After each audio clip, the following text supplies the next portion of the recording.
എത്തുന്ന തുടങ്ങില്ല. ചോദ്യങ്ങളെ ഉള്ളൂ ഇതിൽ. ആരോടാ?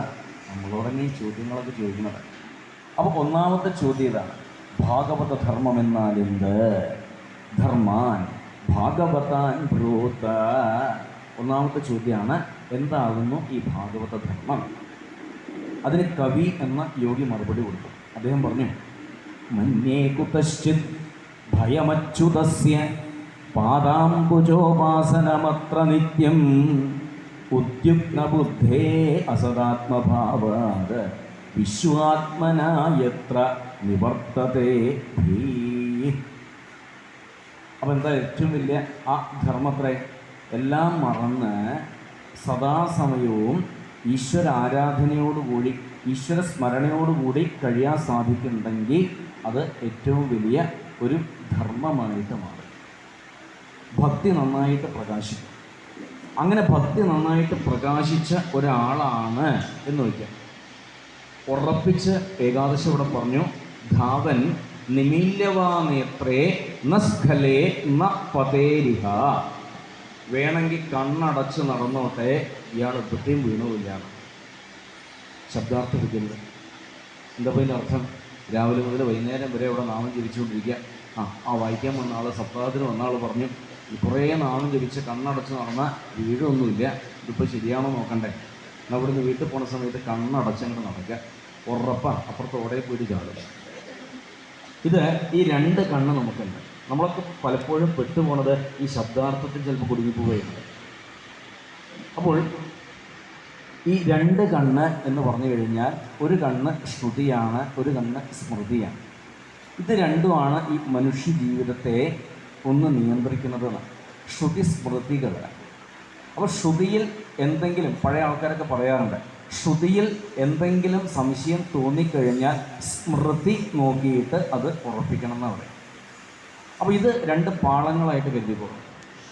ഇതിലൂടെയാണ് ഈ ജീവിതമാകുന്ന വണ്ടിയെ കൊണ്ടുപോകേണ്ടത്. ഇനി ഭക്തിയുള്ള ആളാണെന്ന് വയ്ക്കുക, കഷ്ടകാലത്തിന് ഈ പാളത്തിന് തെന്നി മാറിപ്പോയി കഴിഞ്ഞാലും ആ ആൾക്ക് ഇങ്ങോട്ട് വരാം. എന്നാൽ ഭക്തി ഇല്ലാത്ത ആളാണെങ്കിലോ, ഈ പാളം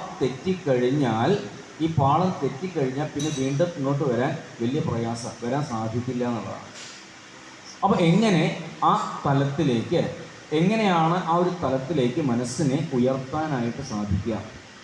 എളുപ്പത്തിൽ ഒരു വഴിയുണ്ട്. നമുക്കൊക്കെ അറിയുന്ന ഒരു ശ്ലോകം ഏകാദശത്തിലെ 2-ാമത്തെ അധ്യായത്തിൽ കാണാൻ സാധിക്കും. കായേന വാച മനസേന്ദ്രിയേർവ ബുദ്ധ്യാത്മനാവാനുഷുതസ്വഭാവാത് കരോതി യൽ സകലം പരസ്മൈ നാരായണായ ഇതി സമർപ്പയേ തൽ. ഇപ്പോൾ ശ്രീമദ് ഭാഗവതം എന്നിട്ട് പറഞ്ഞു തരായതുകൊണ്ടാണ് കരോതി സമർപ്പയേ തത് എന്നൊക്കെ പറഞ്ഞത്. മറ്റേത് കരോമി സമർപ്പയാമി എന്നൊക്കെ പറയും. ആശയം വളരെ വ്യക്തമാണ്. ദേഹം കൊണ്ട്, വാക്കുകൊണ്ട്, മനസ്സുകൊണ്ട്, ഇന്ദ്രിയാദികളെ കൊണ്ട് ഏതേത് പ്രവൃത്തികൾ ചെയ്യുന്നുവോ അതൊക്കെ എങ്ങനെയാവട്ടെ, ഈശ്വര അർപ്പണത്തോടു കൂടിയിട്ട് ആവട്ടെ, എങ്കിൽ ഭയം ബാധിക്കുന്നില്ല. അപ്പോൾ എപ്പോഴാണ് ഈ ഭയം ഉണ്ടാവുന്നത്? ഉപനിഷത്തുകളൊക്കെയാണ് ഈ പറയുന്നത്, ഏകമേവ അദ്വിതീയം ബ്രഹ്മ. ഒന്നായിരിക്കുന്ന ആ ബ്രഹ്മത്തെ ഭിന്നഭാവത്തിൽ എത്ര കാലം വരെ കാണുന്നുവോ അത്രയും കാലം ഭയം ഭവത്തി. അത്രയും കാലം ഈ മനസ്സിനെ എന്താണ് അലട്ടിക്കൊണ്ടിരിക്കുന്നത്? ഭയം അലട്ടിക്കൊണ്ടിരിക്കുന്നുണ്ട്. ആ ഉപനിഷത്ത് വാക്യങ്ങൾ ലളിതമായ ശ്ലോകത്തിലൂടെ ഏകാദശം ഇവിടെ പറഞ്ഞു. ഭയം ദ്വിതീയാഭിനിവേശതസ്യാത് ഈശാതപേതസ്യ വിപര്യയോ സ്മൃതി തന്മായയാ തോബുധ ആഭജേത്തം ഭക്തിയേഷം ഗുരു ദേവതാത്മാ.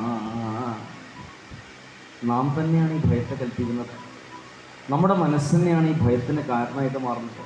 ഇങ്ങനെ നാം മറ്റുള്ളവരിൽ കൽപ്പിക്കുന്ന അന്യത്വമാണ് പലപ്പോഴും ഈ മനസ്സിൽ ഭയത്തെ വർദ്ധിപ്പിക്കുന്നത്. ഇപ്പോൾ നാം ഇപ്പോൾ 7 ദിവസമായിട്ട് ഇവിടെ അങ്ങനെ ചേർന്നിരിക്കുന്നുണ്ട്. ഈ മുഖങ്ങളൊക്കെ കണ്ട് നല്ല പരിചയമായി അല്ലേ? ഈ മുഖവും കണ്ട് പരിചയമായി. എന്നാൽ കഴിഞ്ഞ ആഴ്ച അല്ലെങ്കിൽ കഴിഞ്ഞ മാസം ഇങ്ങനെ കാണുന്നതിന് മുമ്പ് എവിടെയെങ്കിലും വെച്ച് കണ്ടു എന്ന് വിചാരിക്കാം, അല്ലെങ്കിൽ ഒന്ന് അടുത്ത് വന്നു വിചാരിക്കാം. അപ്പോൾ എങ്ങനെയാണ് നോക്കുള്ളൂ? ഒരു സംശയത്തോട് കൂടിയിട്ടേ നോക്കുള്ളൂ. ഇതാരാണ്, ഇത് അപകടകാരിയാണോ, ഒന്നും അറിയില്ല. പക്ഷെ ഇപ്പം ഇങ്ങനെ കണ്ടപ്പോൾ മനസ്സിലായി, ഓ ഇത് ഇത്രയേ ഉള്ളൂ. ആ ബോധം വന്നു. ആ ബോധം വന്നതോടുകൂടി എന്തായി, ഭയം ഈ മനസ്സിൽ നിന്നിട്ട് കിട്ടും. അപ്പോൾ ആരെ പേടിപ്പിച്ചത്? നമ്മൾ തന്നെ ഓരോരുത്തർ കൽപ്പിക്കുന്ന അന്യത്വം. ആ അന്യത്വമാണ് പലപ്പോഴും ഈ മനസ്സിൽ ഭയത്തെ വർദ്ധിപ്പിക്കുന്നത്. എല്ലാം ഒന്ന് എന്ന ആ ഭാവത്തിൽ എല്ലാം ഉൾക്കൊള്ളാൻ പറ്റുന്നുണ്ടെങ്കിൽ, ഓരോരുത്തരെയും വ്യക്തിപരമായിട്ട് നമുക്ക് മനസ്സിലാക്കാൻ സാധിക്കുകയാണെങ്കിൽ ആരും നമുക്ക് ഭയത്തെ സമ്മാനിക്കുന്നില്ല. അപ്പോൾ ഇതേപോലെ നമുക്കും ഈശ്വരനോട് ഒരു അകൽച്ചയുണ്ടാവുകയാണ്. ആരാണ് ഈശ്വരൻ എന്ന് അറിയാത്തൊരവസ്ഥ, അവിടെ ഭയം വർദ്ധിക്കുകയാണ്. എന്നാൽ നേരായ മാർഗത്തിലൂടെ ആ ഈശ്വരനെ അറിഞ്ഞു കഴിഞ്ഞാലോ, നേരായ മാർഗത്തിലൂടെ ആ ഈശ്വരനെ അറിഞ്ഞു കഴിഞ്ഞാൽ പിന്നെ ഭയത്തിന് അവിടെ സ്ഥാനമില്ല എന്ന് മനസ്സിലാക്കി. അപ്പോൾ ഈ ഭയത്തിന് കാരണമായിത്തീരുന്നത് അവിദ്യയാണ്. ആ അവിദ്യയെ ജയിച്ചേ മതിയാവുള്ളൂ. എങ്ങനെയാണ് അവിദ്യയെ ജയിക്കാനായിട്ട് സാധിക്കുക? തൊട്ട് താഴത്തുള്ള ഒരു ശ്ലോകം നോക്കുക, 39ാമത്തെ ശ്ലോകം. പഠിക്കാം, നല്ല ശ്ലോകമാണ്. ശൃണ്വൻ സുഭദ്രാണി രഥാംഗപാണേ ജന്മാനി കർമാണി ജയാനി ലോകേ ഗീതാനി നാമാനി തദർത്ഥകാനി ഗായൻ വിലജോ വിചരേത് അസംഗ. അത്ര മതിയാണ്. ശൃണ്വൻ, ഒന്ന് ശ്രദ്ധിച്ച് വായിച്ചാൽ കുറേ, ഈ ഭാഷ അറിയില്ലെങ്കിലും കുറേ അർത്ഥത്തെ മനസ്സിലാക്കാം. ശൃണ്വൻ, അങ്ങനെ പഠിക്കാൻ നോക്കാം. ശൃണ്വൻ, ആ ശ്ലോകം ശ്രദ്ധിക്കുക, കേൾക്കുക, കുറേ കേൾക്കുക. ശൃണ്വൻ. അപ്പോൾ എന്തേ കേൾക്കേണ്ടത്? എന്തെങ്കിലും കേട്ടാൽ പോരാണ്. സുഭദ്രാണി, കേൾക്കുന്ന കാര്യങ്ങൾ എന്തായിത്തീരണം? സുഭദ്രാണി. സുഭദ്രാണിച്ച മംഗളങ്ങളെ വർദ്ധിപ്പിക്കുന്നത് ആവണം എന്നാണ്. ഇനി എന്താണ് ഈ മംഗളങ്ങളെ വർദ്ധിപ്പിക്കുന്നത്? രഥാംഗപാണേ ജന്മാനി, ആ ഭഗവാന്റെ കഥകളാണ്, അവതാര കഥകൾ, മറ്റ് ലീലകൾ, ഉപദേശങ്ങൾ, ഇതൊക്കെ കൃത്യമായിട്ട് പഠിക്കുക. ഗീതാനി, ഭഗവാന്റെ ഉപദേശങ്ങൾ പഠിക്കുക. അതുപോലെ നാമം കുറേ ജപിക്കുക. അതിൻ്റെ ലക്ഷ്യം എന്താണ് നന്നായിട്ട് മനസ്സിലാക്കുക. സൂക്ഷ്മമായിട്ട് പഠിക്കുക. ഭാഗവതമായിട്ടും രാമായണമായിട്ടും ഒക്കെ പഠിക്കുക. അത് പഠിക്കണം എന്ന നിലയ്ക്ക് തന്നെ പഠിക്കുക. ഇതിങ്ങനെ പറയാൻ കാരണം വെച്ചാൽ വെറുതെ ഇങ്ങനെ വായിച്ചിങ്ങോട്ട് പോണതിന് പകരം, വെറുതെ ഇങ്ങനെ വായിച്ച് പോണതിന് പകരം എന്ത് ചെയ്യാം, പദമായിട്ട് അർത്ഥം മനസ്സിലാക്കാൻ പറ്റുകയാണെന്ന് വെച്ചാൽ നന്നായി. ഇപ്പോൾ പഴയ ഗുരുക്കന്മാരൊക്കെ ഇതിന് എങ്ങനെ പഠിക്കേണ്ടത് ഒരു സമ്പ്രദായമൊക്കെ പറയാറുണ്ട്. എന്നുവെച്ചാൽ ആദ്യം ഈ ചില സ്തുതികളൊക്കെ എടുക്കുകയായിരുന്നു. ഇപ്പോൾ ഭാഗവതം നോക്കിക്കഴിഞ്ഞാൽ ഒരുപാട് സ്തുതികളുണ്ട്. കുന്തി സ്തുതിയുണ്ട്, ഭീഷ്മസ്തുതിയുണ്ട്, അല്ലെ പ്രഹ്ലാദ സ്തുതിയുണ്ട്. ഇനിയിപ്പോൾ രാമായണം നോക്കിയാൽ അവിടെയും കാണാൻ കുറേ സ്തുതികൾ. കൗസല്യാസ്തുതിയുണ്ട്, അഹല്യാസ്തുതിയുണ്ട്, ഭാർഗവരാമസ്തുതിയുണ്ട്, നാരദൻ സ്തുതിക്കുന്നുണ്ട്, ജടായു സ്തുതിയുണ്ട്, കബന്ധ സ്തുതിയുണ്ട്, ശബരി സ്തുതിക്കുന്നുണ്ട്, വിഭീഷണൻ സ്തുതിക്കുന്നുണ്ട്. ഇങ്ങനെ സ്തുതികളൊക്കെ എടുക്കാം. അടുത്തൊരു ഘട്ടത്തിൽ എന്താ വേണ്ടത് വെച്ചാൽ അതിലെ ചില ഉപദേശങ്ങളൊക്കെ ഒന്ന് പ്രത്യേകമായിട്ട് എടുത്ത് പഠിക്കാനായിട്ട് നോക്കുക. എത്രയോ ഉപദേശങ്ങൾ കാണാമല്ലോ. ഭീഷ്മർ കൊടുക്കുന്ന ഉപദേശങ്ങളുണ്ട്, അതേപോലെ പ്രഹ്ലാദൻ കൊടുക്കുന്ന ഉപദേശമുണ്ട്, കപിലവാസുദേവർ കൊടുക്കുന്ന ഉപദേശമുണ്ട്, പൃഥു കൊടുക്കുന്ന ഉപദേശമുണ്ട്, ഏകാദശത്തിലെ ഉപദേശങ്ങളുണ്ട്. ഇതൊക്കെ പ്രത്യേകമായിട്ട് എടുത്ത് പഠിക്കാനായിട്ട് നോക്കുക. അടുത്തൊരു ഘട്ടത്തിൽ വേണ്ട എന്താ വെച്ചാൽ സന്ദേശം പകർന്നു തരുന്ന ചില ശ്ലോകങ്ങളൊക്കെ ഉണ്ടാവും. അതൊക്കെ ഒന്ന് പ്രത്യേകമായിട്ട് എടുത്ത് പഠിക്കാൻ നോക്കുക. ശ്രീമദ് ഭാഗവതത്തിൽ ഒരുപാട് ശ്ലോകങ്ങളുണ്ട്. ഇപ്പോൾ ഒന്ന് രണ്ട് ഉദാഹരണം പറഞ്ഞാൽ, ദയാ സർവഭൂതേഷു സന്തുഷ്ട്യായേന കേനവ സർവേന്ദ്രിയോപശാന്ത്യാച തുഷ്യത്യാശു ജനാർദ്ദന. ഇനി ആ സപ്തമം നോക്കിക്കഴിഞ്ഞാലോ, ആസുരം ഭാവമുന്മുച്യ യയാ തുഷ്യതി അധോക്ഷജ. കവലയും നോക്കിക്കഴിഞ്ഞാൽ അതിലൊരുപാട് സന്ദേശങ്ങൾ തരുന്ന ശ്ലോകങ്ങളുണ്ട്. യഥാപ്രയാന്തി സംയാന്തി ശ്രോതോ വേഗേന വാലുകാഹ. ഇങ്ങനെ ഒരുപാട് സന്ദേശം നൽകുന്ന ശ്ലോകങ്ങൾ രാമായണത്തിലുമുണ്ട്.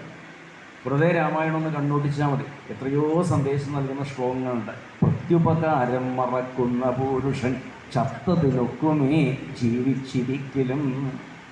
ഇങ്ങനെ ഒരുപാട് സന്ദേശം നൽകുന്ന വരികളുണ്ട്. ഇത് മാത്രം ഒന്ന് പ്രത്യേകമായിട്ട് ഒരു പുസ്തകത്തിൽ എഴുതി വെച്ച് പഠിക്കാൻ പറ്റുമെന്ന് ഒന്നിങ്ങനെ നോക്കാം. ഇങ്ങനെ ക്രമത്തിൽ പഠിക്കാം. അമ്പലങ്ങളിലൊക്കെ പോവുക. ഇവിടെ ഏകാദശം ചോദിക്കണോ, തയ്യാറാണോ എന്നൊരു ചോദ്യം ചോദിക്കുന്നുണ്ട്. സന്ദർഭവശാൽ ഒരു ചോദ്യം ചോദിക്കുന്നുണ്ട്. എന്തിനു തയ്യാറാണോ? ക്ഷേത്രങ്ങളിൽ പോകാൻ തയ്യാറാണോ? രാമായണവും ഭാഗവതമൊക്കെ വായിക്കാൻ പഠിക്കാൻ തയ്യാറാണോ? നാമം ജപിക്കാൻ തയ്യാറാണോ? വ്രതാദികൾ എടുക്കാൻ തയ്യാറാണോ? എന്തെങ്കിലും ഉത്തരം കൊടുക്കണ്ടേ?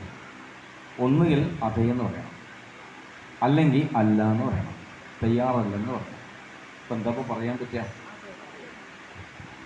ഇനി അഥവാ അല്ല എന്നാണ് പറയണമെന്ന് വെച്ചാൽ യാതൊരു സംശയവും വേണ്ട, ആ തുറന്ന പുസ്തകം അങ്ങനെ മടക്കിയിട്ട് സഞ്ചിയിലേക്ക് വെച്ചോളൂ.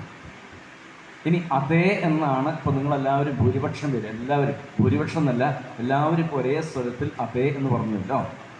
അതേ എന്ന് പറഞ്ഞുകൊണ്ട് എന്നാൽ അടുത്ത ശ്ലോകം നോക്കിക്കോളൂ. എന്താ അടുത്ത ശ്ലോകം? ഏവം വ്രതസ്വപ്രിയ നാമകീർത്തിയ ജാതാനുരാഗോ ദ്രുതചിത്ത ഉച്ചൈഃ ഹസത്യതോ രോദിതേ രൗദികായത്യുന്മാദവൻ നൃത്യതേ ലോകബാഹ്യ. ഇപ്രകാരം നീങ്ങാൻ തയ്യാറാണെങ്കിൽ തീർച്ചയായിട്ടും ഭഗവാനോട് ഒരു രാഗം ഉണ്ടാവും. രാഗം വെച്ചാൽ അടുപ്പെന്നാണ്. ആ ഭഗവാനോട് ഒരു അടുപ്പം, ഒരു പ്രേമം ഉണ്ടാകുന്നു. അത് വർദ്ധിച്ച് ഭക്തിയായിട്ട് മാറുന്നു. ആ ഭക്തി അതിൻ്റെ ആ മൂർധന്യത്തിലെത്തിക്കഴിഞ്ഞാൽ അറിയാൻ സാധിക്കും. എങ്ങനെ ഈ ഭക്തി ആ മൂർധന്യത്തിലെത്തിയാൽ അറിയാം? ഹസത്യതോ രോദിതി രൗദി ഗായതി. ഇടയ്ക്ക് ചിരിക്കുന്ന കാണാം, ഇടയ്ക്ക് കരയണത് കാണാം, ഇടയ്ക്ക് ഇങ്ങനെ വർത്തമാനം പറയണത് കാണാം. ആരോടൊന്നുമില്ല, ഇങ്ങനെ വർത്തമാനം പറയണ കാണാം. ഇടയ്ക്ക് നൃത്യത്തി ഇങ്ങനെ ചാടിക്കളിച്ചുകൊണ്ട് ഇങ്ങനെ നടക്കുന്നത് കാണാം. ശ്രദ്ധിക്കണേ, ഇപ്പോൾ യാതൊരു പ്രലോഭനവും ഇല്ലാതെ ഒരാൾ വെറുതെ കണ്ട കാക്കയോടും പൂച്ചയോടും ചുമരിനോടും മരത്തോടും ഒക്കെ വർത്തമാനം പറയുക, വെറുതെ ഇങ്ങനെ ഓരോ ഗോഷ്ഠി കാണിച്ചുകൊണ്ട് നടക്കുക, ഇങ്ങനെയൊക്കെ കണ്ടു കഴിഞ്ഞാൽ സാധാരണ നാട്ടുകാരെന്താ പറയുക? അത് വട്ടാന്ന് പറയും, അല്ലേ? പിന്നെ ആന്തനാന്ന് പറയും. എന്നാൽ സത്യത്തിൽ ഇത് ഭക്തി മൂർധന്യത്തിൽ എത്തിയതിൻ്റെ ലക്ഷണമാണ്. ആ മൂർധന്യത്തിൽ എത്തിക്കഴിഞ്ഞാൽ ദേഹബോധം പലപ്പോഴും വിട്ടുപോവുകയാണ്. വിട്ടുപോകണോ? ആ ദേഹബോധം കണ്ട് വിട്ടുപോകണോ? ഏതുപോലെ? ചെറിയൊരു ഉപമ അഥവാ ഉദാഹരണം പറഞ്ഞാൽ ഇങ്ങനെ പറയണമെന്ന് വിചാരിക്കരുത്. ഏതുപോലെയെന്ന് വെച്ചാൽ നന്നായിട്ട് മദ്യപിച്ച ഒരാൾ ആടി വരുന്ന സമയത്ത് ഇയാൾ ഉടുത്തിരിക്കുന്ന മുണ്ട് കഴിഞ്ഞ് താഴത്ത് വീഴും. ഇതറിയുന്നില്ല, എന്തൊക്കെയോ കുഴഞ്ഞ വർത്താനം പറയുന്നുണ്ട്. അതും ഈ വ്യക്തി അറിയുന്നില്ല. എന്തുകൊണ്ടാണ്? ഈ ബോധം വിട്ടുകൊണ്ടാണ്. ഈ ബോധം കൊണ്ട് വിട്ടുപോയി. ഇതേപോലെയാണത്രേ ഈ ഭക്തിയാകുന്ന ഈ ലഹരിയും. ഇത് ലഹരിയാണ്, ഇതും ഇതേപോലെയാണ്. ഈ ഭക്തി അതിൻ്റേതായ ആ ഒരു മൂർധന്യത്തിൽ പിടിച്ചു കഴിഞ്ഞാൽ, ആ ഭരതൻ്റെയൊക്കെ കഥ നമ്മൾ ഉദാഹരണമായിട്ട് കേട്ടതാണ്, അല്ലേ? പഞ്ചമത്തിൽ ഭരതൻ്റെ കഥ പറഞ്ഞിട്ടുണ്ട്, ഋഷഭൻ്റെ കഥ പറഞ്ഞിട്ടുണ്ട്. ഇതൊക്കെ ആ ഭക്തിയുടെ മൂർധന്യത്തിലെത്തിയവരാണ്. അപ്പോൾ ഈ ഭക്തി ഇടയ്ക്കുണ്ടോയെന്ന് ഒന്ന് പരിശോധിക്കണം, നല്ലതാണ്. എങ്ങനെ ഇപ്പോൾ ഭക്തി ഉണ്ടോയെന്ന് പരിശോധിക്കുക? ഏകാദശത്തിൽ മറ്റൊരു സന്ദർഭത്തിൽ പരിശോധിക്കാൻ പറയുന്നുണ്ട്. എങ്ങനെയാണത്രേ? ഭഗവാന്റെ കഥകൾ ഇങ്ങനെ കേൾക്കുന്ന സമയത്ത് അറിയാതെ കണ്ണ് നിറയുണ്ടോ നോക്കുക. ഭഗവാന്റെ കഥകൾ ഇങ്ങനെ കേൾക്കുന്ന സമയത്ത് ഒരു രോമാഞ്ചം വരുന്നുണ്ടോ നോക്കുക. അങ്ങനെ ഉണ്ടെങ്കിൽ മനസ്സിലാക്കണം ഭക്തി ഉണ്ടെന്ന് മനസ്സിലാക്കണം. ഇല്ലെങ്കിലോ അവിടെ എത്തുന്നത് വരെ പ്രയത്നിക്കുക. ഭഗവത് കഥകൾ പറയാനായിട്ട് ഇരുന്ന് കഴിഞ്ഞാൽ പറയാൻ വാക്കുകൾ കിട്ടാതെ ശബ്ദം അവിടെ നിന്ന് പോകണ്ടോ നോക്കുക. അങ്ങനെ നിന്ന് പോകണ്ടെങ്കിൽ ഭക്തി ഉണ്ടെന്ന് മനസ്സിലാക്കുക. ഇല്ലയെന്ന് വയ്ക്കാം. ഒരു തടസ്സമില്ലാതെ ഒരു നിശ്ചിത സമയത്ത് ഇങ്ങനെ പറഞ്ഞ് പോകാനായിട്ട് സാധിക്കുന്നുണ്ടെങ്കിൽ അപ്പം മനസ്സിലാക്കേണ്ട എന്താ? ഈ സംസാരിക്കുന്ന വ്യക്തി ഭക്തിയുടെ 7 അയലത്ത് പോലും എത്തിയിട്ടില്ല. അപ്പോൾ എന്താ വേണ്ടേ? അവിടെ എത്തുന്നത് വരെ പ്രയത്നിക്കുന്നേ വേണ്ടത്. എന്നുവെച്ചാൽ ഭക്തി മൂർധന്യത്തെത്തിക്കഴിഞ്ഞാൽ ഇങ്ങനെ ഇരിക്കാനോ വായിക്കാനോ പറയാനോ അങ്ങനെ ഇരുന്ന് കേൾക്കാനോ ഒന്നും സാധിക്കില്ല. അവിടെ എത്താനാണ് നമ്മൾ ഇതുപോലെ ഇരിക്കുന്നതും പറയണതും വായിക്കുന്നതും കേൾക്കുന്നതും ഒക്കെ അവിടെ എത്താൻ വേണ്ടിയിട്ടാണ്. അങ്ങനെയുള്ള ഒരു യഥാർത്ഥ ഭക്തൻ ഈശ്വരനെ കാണുന്നുണ്ട്. എവിടെ കാണുന്നുണ്ട്? സർവത്ര കാണുന്നുണ്ട് എന്നാണ്. അപ്പോൾ ചോദിച്ചു, അങ്ങനെയാണെങ്കിൽ എനിക്ക് ഒരു സംഗതി അറിയണമെന്നോ, ഈ ഭക്തിയുടെ വിവിധ തലങ്ങൾ അറിയണമെന്നോ. അതാണ് ഭക്തിയുടെ വിവിധ തലങ്ങൾ. ഏതൊക്കെ? ഒന്ന് താഴെ കിടക്കുന്നത് പ്രാകൃതം, അതിന് മുകളിലായിട്ട് മധ്യമം, അതിന് മുകളിലായിട്ട് ഉത്തമം, ഏറ്റവും മുകളിലായിട്ട് നിർഗുണം. പ്രാകൃതം എന്ന് പറഞ്ഞു കഴിഞ്ഞാൽ, ഈ പ്രാകൃത ഭക്തി എന്ന് പറഞ്ഞു കഴിഞ്ഞാൽ ശബ്ദം പോലെ തന്നെയാണ്. പ്രാകൃതമായിട്ട്, പ്രാകൃതം എന്ന് വെച്ചാൽ പ്രകൃതിയോട് ചേർന്നിട്ടുള്ള ചില സംഗതികളാണ്. അതിൽ പെട്ടതാണ് ഈ വിഗ്രഹാരാധന, അങ്ങനെയുള്ള ഓരോരോ സംഗതികൾ. അതിലും കുറച്ച് താഴത്തുള്ള ചില തലങ്ങളുണ്ട്.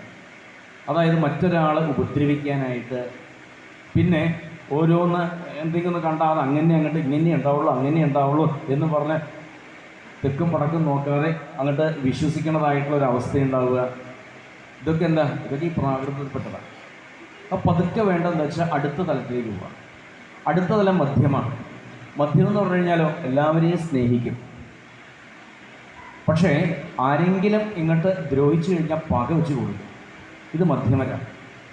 എന്നാൽ ഉത്തമർ പറഞ്ഞാലോ ഈ അവസാനം പറഞ്ഞ ഒരു സംഗതി ഒഴിവാക്കിയാൽ മതി. അതായത് പ്രതികാരം. എല്ലാവരിലും ഈശ്വരനുണ്ടെന്ന് അറിയാം, എല്ലാവരെയും സ്നേഹിക്കും. ഇനി അങ്ങോട്ട് ഉപദ്രവിച്ചാലും ഇങ്ങോട്ട് ഉപദ്രവിക്കാത്ത രീതിയിൽ, ഇങ്ങോട്ട് ഉപദ്രവിച്ചാലും അങ്ങോട്ട് ഒരു പ്രതികാരം കാണിക്കാത്ത രീതിയിൽ മനസ്സിലെത്തിക്കാൻ സാധിക്കുകയാണെങ്കിൽ അത് ഉത്തമൻ. എന്നാൽ നിർഗുണം എന്ന് പറഞ്ഞാലോ, നിർഗുണം എന്ന് പറഞ്ഞാൽ ഇന്നലെ കണ്ട സുധാമാവൊക്കെ അതിൽപ്പെട്ടതാണ്. എന്നുവെച്ചാൽ ഒരു വികാരവും ബാധിക്കാത്തതായിരിക്കുന്ന ഒരു വ്യക്തിത്വം. നല്ലത് പറഞ്ഞു, കുറേ നന്നായിട്ട് പറഞ്ഞു വയ്ക്കാൻ ഒന്നും മിണ്ടില്ല. ഒരു വികാരമാവട്ടെ മുക്തി വരില്ല. എന്നാൽ കുറേ ചീത്ത പറഞ്ഞു വയ്ക്കാം, അപ്പോഴും ദൈവമാണ് ഒരു വികാരമില്ലാതിരിക്കുക. ഇത് നിർഗുണാവസ്ഥയാണ്. അത് ഗുരുവായൂരപ്പന് വലിയ ഇഷ്ടം. ആ ഒരു തലത്തിലെത്തുന്നത് വലിയ ഇഷ്ടം. അങ്ങനെയുള്ള ഒരു ഭക്തൻ, ഒരു നിർഗുണ ഭക്തൻ്റെ പ്രത്യേകത എന്താ വെച്ചാൽ പ്രണയരശനയാധൃതാംഘ്രിപത്മ. ഈ 2ാമത്തെ അധ്യായത്തിലെ അവസാനത്തെ ശ്ലോകത്തിൽ പറഞ്ഞു പ്രണയരശനയാധൃതാംഘ്രിപത്മ സഭവതി ഭാഗവത പ്രധാന ഉക്ത. പ്രേമമാകുന്ന കയറുകൊണ്ട് ഈ ഭക്തനെ ഭഗവാന്റെ പാദത്തോട് ചേർത്ത് കെട്ടിയിട്ടുണ്ടാകും.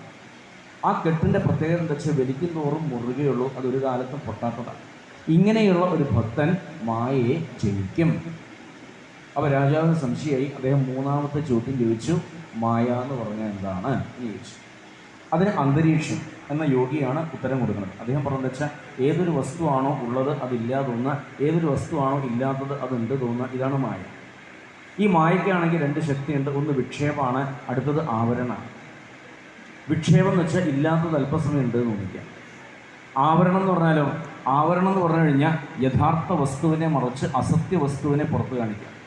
ഇപ്പോൾ രാമായണത്തെ ഉദാഹരിച്ച് പറയുന്നുണ്ട്, രജ്ജുഖണ്ഡത്തിങ്കലെ പന്നകബുദ്ധി പോലെ എന്ന് പറയും. കയറിൻ്റെ കഷ്ണം കണ്ട് പാമ്പാണ് എന്ന് വിചാരിക്കും. അവിടെ സത്യവസ്തു കയറാൻ, അസത്യവസ്തു പാമ്പാണ്.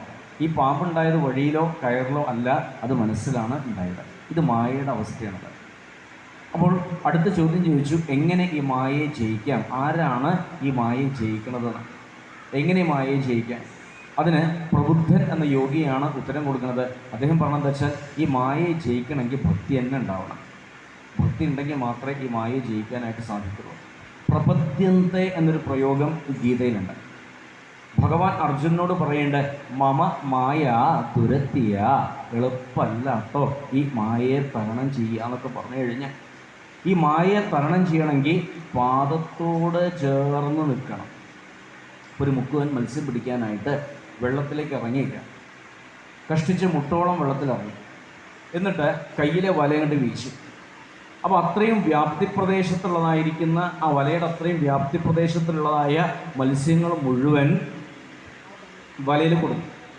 എന്നാൽ ചില മത്സ്യങ്ങളുണ്ട്, പുഴയിലോ കടലിലോ അല്ലെങ്കിൽ കുളത്തിലോ ഒക്കെ ഇറങ്ങിക്കഴിഞ്ഞാൽ ചില മത്സ്യങ്ങൾ ശ്രദ്ധിച്ചാൽ കാണാം, ഇവർ ഈ ഇറങ്ങിയ ആളുടെ കാലിങ്ങനെ കൊത്തി കാലിനിങ്ങനെ വട്ടം കറങ്ങിക്കൊണ്ടാവും. ഈ മത്സ്യം പിടിക്കാൻ വന്ന ആളുടെ കാലിൻ്റെ മുകളിൽ തിരിഞ്ഞു കളിക്കുന്ന ഈ മത്സ്യം ഈ വലയിലോട്ട് പെടുന്നുമില്ല. നോക്കുമ്പോൾ ഈ പിടിക്കാൻ വന്ന ആളുടെ അടുത്ത് തന്നെയാണുള്ളത്. പക്ഷേ ഈ മത്സ്യം ആവട്ടെ ഈ വലയിൽ പെടുന്നില്ല. എന്നാൽ ഈ മത്സ്യം എങ്ങാനും ഈ പാദം വിട്ട് തെന്നി ദൂരത്തേക്ക് പോയി കഴിഞ്ഞാലോ ഉറപ്പാ ഈ വലയിൽ പെടാം. ഇതുപോലെ ചിന്തിച്ചു കഴിഞ്ഞാൽ ഭഗവാൻ വിരിച്ച വലിയൊരു വലയായി മായ. നാം ഓരോരുത്തരും എത്ര കാലം വരെ ആ ഭഗവത് പാദത്തോട് ചേർന്ന് നിൽക്കുന്നുവോ അത്രയും കാലം മായ ബാധിക്കില്ല. എന്നാൽ ഈ ഭഗവത് പാദത്തെ നിന്ന് അകന്ന് പോയി കഴിഞ്ഞാൽ ഉറപ്പായിട്ടും ആര് ബാധിക്കുന്നുണ്ട്? ഈ മായ ബാധിക്കുന്നുണ്ട്. അപ്പോൾ ഈ മായയെ ജയിക്കാൻ പ്രധാനമായിട്ട് വേണ്ടതെന്താ വെച്ചാൽ ശ്രദ്ധാം ഭാഗവതേ ശാസ്ത്രേ അനിന്ദ്യാം അന്യത്ര. അപ്പോൾ പ്രധാനമായിട്ട് എന്ത് വേണം? ഇതൊക്കെ ശ്രദ്ധയോട് കൂടിയിട്ട് പഠിക്കുക. ആരെയും പരിഹസിക്കാതിരിക്കുക, ആരെയും നിന്ദിക്കാതിരിക്കുക. പൂജാവിധാനങ്ങളൊക്കെ ഇവിടെ പറഞ്ഞ് കേൾപ്പിച്ചു കൊടുത്തു. തുടർന്ന് രാജാവ് അടുത്ത ചോദ്യം ചോദിക്കേണ്ട, ഈ മായാനാഥൻ എവിടെയാണുള്ളതെന്ന് ചോദിച്ചു. ഒറ്റ വാക്കിൽ പിപ്പലായനൻ ഉത്തരം കൊടുത്തു, ഇവിടെയുണ്ട്, ദൂരത്തൊന്നും പോണ്ട, ഇവിടെ തന്നെയുണ്ട് ഈ മായാനാഥനായിരിക്കുന്ന ഭഗവാൻ, അകലങ്ങളിലേക്ക് പോണ്ടാന്നാണ്. അങ്ങനെയുള്ള ആ മായാനാഥനെ സ്വകർമാനുഷ്ഠാനത്തിലൂടെ കണ്ടുപിടിക്കാം എന്ന് പറഞ്ഞു. അപ്പോൾ രാജാവിന് സംശയമായി. അങ്ങനെയാണെങ്കിൽ കർമ്മയോഗം വദത. ആറാമത്തെ ചോദ്യം ഇതാണ്, കർമ്മയോഗം എന്നാൽ എന്താണ്? എന്താണ് ആ കർമ്മം? അതെന്താ? അതൊന്ന് പറഞ്ഞു തന്നാൽ തിരക്കിടില്ല പറഞ്ഞു. അതിന് ആവിർഹോത്രൻ എന്ന യോഗിയാണ് മറുപടി കൊടുക്കുന്നത്. അദ്ദേഹം പറഞ്ഞു, കർമ്മ, അകർമ്മ, വികർമ്മ. മൂന്നെണ്ണം ഉണ്ട്. ഏതൊക്കെയും മൂന്നെണ്ണം? കർമ്മ, ഒന്ന് കർമ്മ, അടുത്തത് അകർമ്മ, വികർമ്മ. കർമ്മം എന്ന് വെച്ചാൽ അവരവരുടെ ജോലി. വികർമ്മം എന്ന് പറഞ്ഞാൽ വേറൊരാളുടെ ജോലി. അകർമ്മം എന്ന് പറഞ്ഞാൽ, അകർമ്മം എന്ന് പറഞ്ഞു കഴിഞ്ഞാൽ എന്തെങ്കിലും ഒന്ന് ചെയ്യരുത് എന്ന് പറഞ്ഞിട്ട് ചെയ്യുന്നുണ്ടെങ്കിൽ അതെന്താണത്രേ? ഇത് അകർമ്മമാണ്. അപ്പോൾ ശ്രദ്ധ ഉണ്ടാവേണ്ടത് ഏതിൽ മാത്രമാണ്? കർമ്മത്തിൽ മാത്രമാണ്. അപ്പോൾ അവരവരുടെ കർമ്മത്തിൽ മാത്രമാണ് എപ്പോഴും ശ്രദ്ധ ഉണ്ടാവുക. ഈ കർമ്മത്തെ പോഷിപ്പിക്കും വേണം. എന്താ ഒരു ഭ്രാന്ത് തോന്നിയിട്ട് അതിനെ ഉപേക്ഷിക്കാനൊന്നും പാടില്ല. അപ്പോൾ അവരവർക്ക് വിധിച്ച കർമ്മം എന്താ വെച്ചാൽ അത് ശ്രദ്ധയോട് കൂടിയിട്ട് അനുഷ്ഠിച്ചെന്നേ മതിയാവും. ഇപ്പോൾ ഒരു കുമ്പളത്തിൻ്റെ വള്ളി, ഈ കുമ്പളത്തിൻ്റെ വള്ളിയിൽ ആദ്യം ഉണ്ടാവുക ചെറിയൊരു പൂവാണ്. ഈ പൂവ് കുറച്ച് കഴിഞ്ഞാൽ വലുതാവാൻ തുടങ്ങും. കുറച്ചുകൂടി കഴിഞ്ഞാൽ ഈ പൂവിനകത്ത് ചെറിയൊരു കായ ഉണ്ടാവും. കുറച്ചുകൂടെ ദിവസം കഴിഞ്ഞാലോ ഈ കായ അങ്ങോട്ട് വലുതായിട്ട് പൂവ് വാടാൻ തുടങ്ങും. ഒരു 1-2 ദിവസം കൂടി കഴിഞ്ഞാൽ ഈ പൂവ് താനെ ആ വള്ളിയെ വിട്ട് താഴത്ത് വീണ് ഈ കായ മാത്രം ഇവിടെ ബാക്കിയാവുന്നുണ്ട്. എന്നാൽ ഈ വള്ളിയിൽ പൂവ് ഉണ്ടായ ഉടനെ ഈ പൂവ് അങ്ങോട്ട് നുള്ളിക്കളഞ്ഞാൽ എന്തായിരിക്കും അവസ്ഥ? കായ ഉണ്ടാവില്ല. ഈ കായ ഉണ്ടാവാനുള്ള സാധ്യതയാണല്ലോ അവിടെ ഇല്ലാണ്ടായി തീർന്നത്. ഇതേപോലെ ഈ ജീവിതത്തിൽ ഒരു പുഷ്പമാണ് ഈ കർമ്മം, അവരവരുടെ ജോലി. അതിനെ ആത്മാർത്ഥമായിട്ട് അനുഷ്ഠിക്കുന്ന വേണം. എന്നാൽ പെട്ടെന്ന് ഒരു ഭ്രാന്ത് വന്നിട്ട് ഈ കർമ്മത്തെ ഞാനിതൊന്നുമില്ല, ഞാനിതൊന്നും അനുഷ്ഠിക്കാൻ പോകണില്ല എന്നും പറഞ്ഞ് തോണ്ടി അങ്ങോട്ട് കളഞ്ഞു കഴിഞ്ഞാൽ അവസാനത്തൊരു ഫലമുണ്ട്, ഈശ്വര സാക്ഷാത്കാരം അഥവാ ഭക്തി. ആ തലത്തിലെത്താൻ വലിയ പ്രയാസം. അപ്പോൾ അവിടെ എത്താനായിട്ട് ഓരോന്ന് ചെയ്തേ മതിയാവുള്ളൂ. കാരണം പെട്ടെന്ന് മുകളിലേക്ക് കയറാൻ പറ്റില്ല. മുകളിലേക്ക് കയറാനുള്ള എളുപ്പത്തിനാണ് കോണി വെച്ചത്.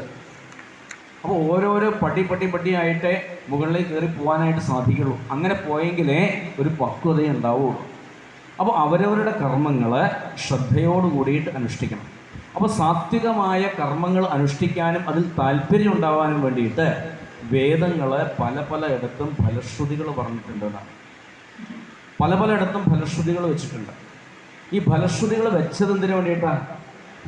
ഈ ഫലശ്രുതികൾ വെച്ചിരിക്കുന്നത് ആ ഫലശ്രുതിയിൽ മോഹിച്ചിട്ടെങ്കിലും ആരെങ്കിലും ഈ സൽക്കർമ്മം ചെയ്തോട്ടെ എന്ന ഉദ്ദേശം മാത്രമേ ഉള്ളൂ. രോചനാർത്ഥ ഫലശ്രുതി എന്നാണ്, അല്ലാതെ ഫലം മോഹിക്കാനല്ല സത്യത്തിൽ.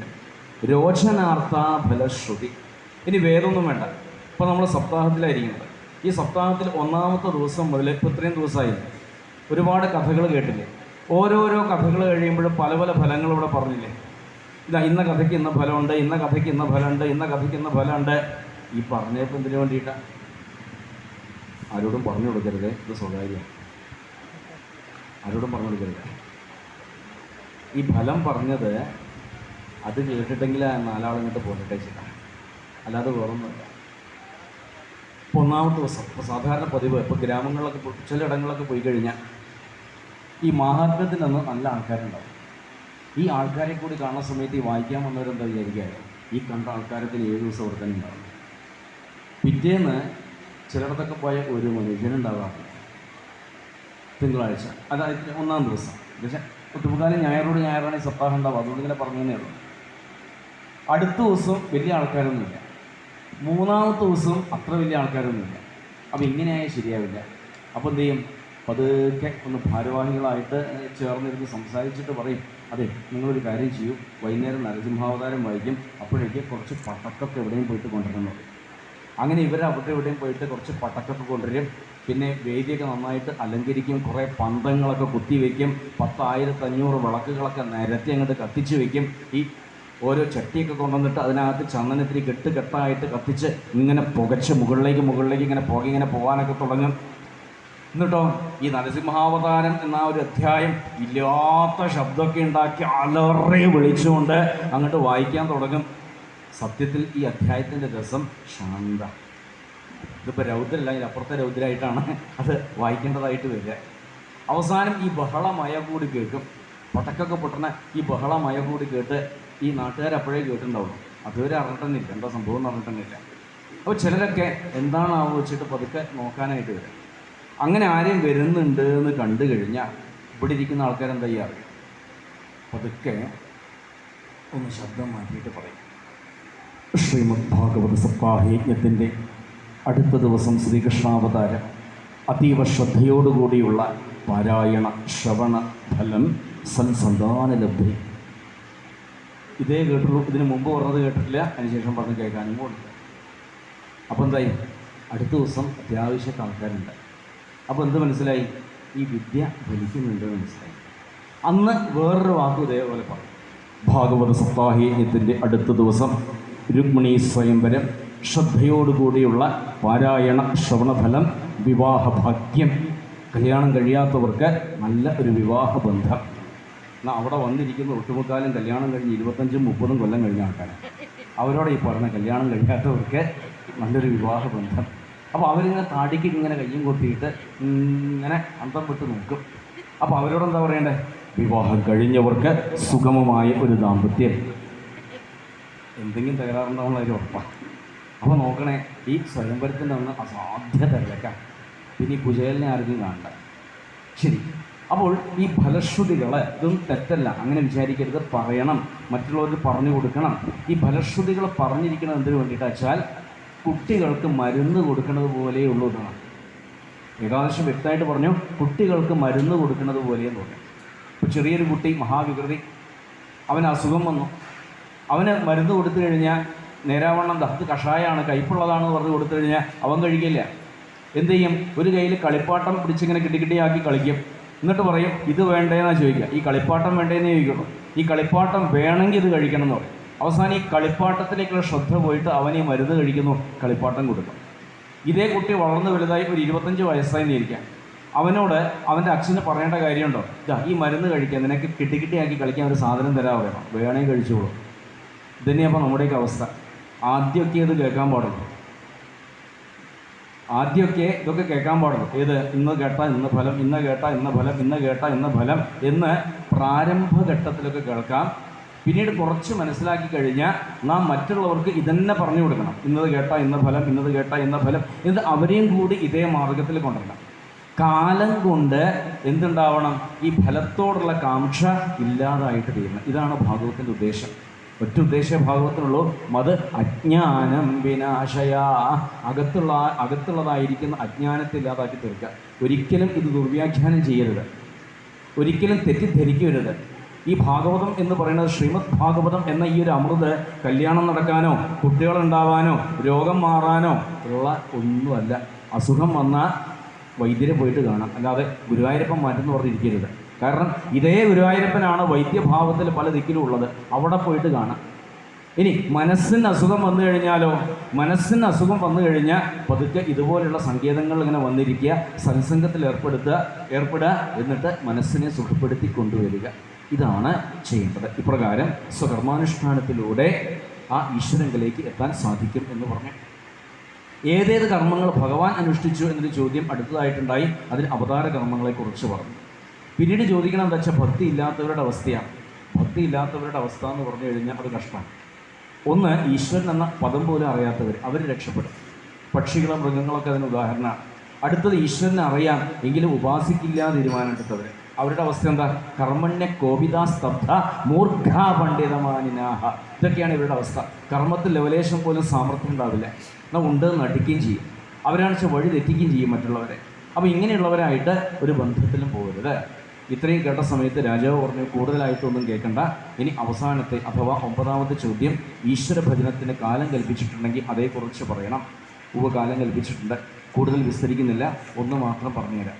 കൃതം ത്രേതാ ദ്വാപരം കലി ഈ കലികാലത്ത് മാത്രം പറയാം, ഈ കലികാലത്ത് ഏറ്റവും മഹത്വമേറിയത് നാമസങ്കീർത്തനം മാത്രമാണ്, നാമജപം. ആ നാമജപത്തിന് പ്രചോദനമേകാനായിട്ട് രാമായണവും മഹാഭാരതവും ഭാഗവതവും ഒക്കെ നമ്മുടെ സംസ്കാരം നമുക്ക് തന്നിട്ടുണ്ട്. അത് ശ്രദ്ധയോട് കൂടിയിട്ട് പഠിക്കുക, ഒന്ന് സ്മരിക്കുകയും ചെയ്യും. ഭാഗവത്തെയും രാമായണത്തെയും സ്മരിക്കുന്ന 2 ശ്ലോകങ്ങൾ 5-ാമത്തെ അധ്യായത്തിൽ 33, 34 ആ 2 ശ്ലോകങ്ങളിലൂടെ നമുക്ക് കാണാം. ആ ശ്ലോകം ഒന്ന് സ്മരിച്ചിട്ട് ഈ ഭാഗം നമുക്ക് നിർത്താം. ധ്യേയം സദാ പരിഭവഗ്നമഭീഷ്ടതോഹം തീർത്ഥാസ്പദം ശിവവിരിഞ്ചനുതം ശരണ്യം ഭൃത്യാർത്തിഹം പ്രണതപാലഭവാബ്ദിപോതം വന്ദേ മഹാപുരുഷ തേ ചരണാരവിന്ദം. ഭാഗവതായി തൊട്ടടുത്ത ശ്ലോകം നോക്കൂ. ത്യക്ത്വാ സുദുസ്ത്യജ സുരേപ്സിതരാജ്യലക്ഷ്മീം ധർമ്മിഷ്ഠ ആര്യവചസാ യദഗാദരണ്യം മായാമൃഗം ദയിതയേപ്സിതമന്വധാവൽ വന്ദേ മഹാപുരുഷത്തെ ശരണാരവിന്ദം. ഇവിടെ രാമായണം. ഇനി ഇതും പറ്റുങ്ങളേ, ഹരേ രാമ ഹരേ രാമ രാമ രാമ ഹരേ ഹരേ, ഹരേ കൃഷ്ണ കൃഷ്ണ കൃഷ്ണ ഹരേ ഹരേ. അതും പറ്റുന്നില്ലേ? രാമ രാമ രാമ രാമ രാമ രാമ രാമ രാമ രാമ രാമ രാമ. ഒരു രാമനാമം ജപിച്ചുകൂടെ എന്നാണ് ചോദിച്ചത്. ആ നാമം കൊണ്ട് തന്നെ സർവ്വപാപങ്ങളിൽ നിന്നും മോചനം നേടി ആ പരമലക്ഷ്യത്തിലേക്ക് എത്തിച്ചേരാനായിട്ട് സാധിക്കുന്നു. ഇത്രയും കാര്യങ്ങളാണ് ഈ നിമി നവയോഗി സംവാദത്തിലൂടെ നമുക്ക് കുറച്ച് മനസ്സിലാക്കാനുള്ളത്. വളരെ കുറച്ച് മാത്രമേ ഒന്ന് സ്പർശിച്ചിട്ടുള്ളൂ. വളരെ വലിയൊരു വിഷയമാണ് ഈ നിമി നവയോഗി സംവാദം. ഇനി ഏകാദശത്തിലെ തുടർന്നുള്ള ഭാഗങ്ങൾ അടുത്ത പ്രഭാഷണ സമയത്ത് നമുക്ക് കേൾക്കാം. ഇപ്പോൾ ഇവിടെ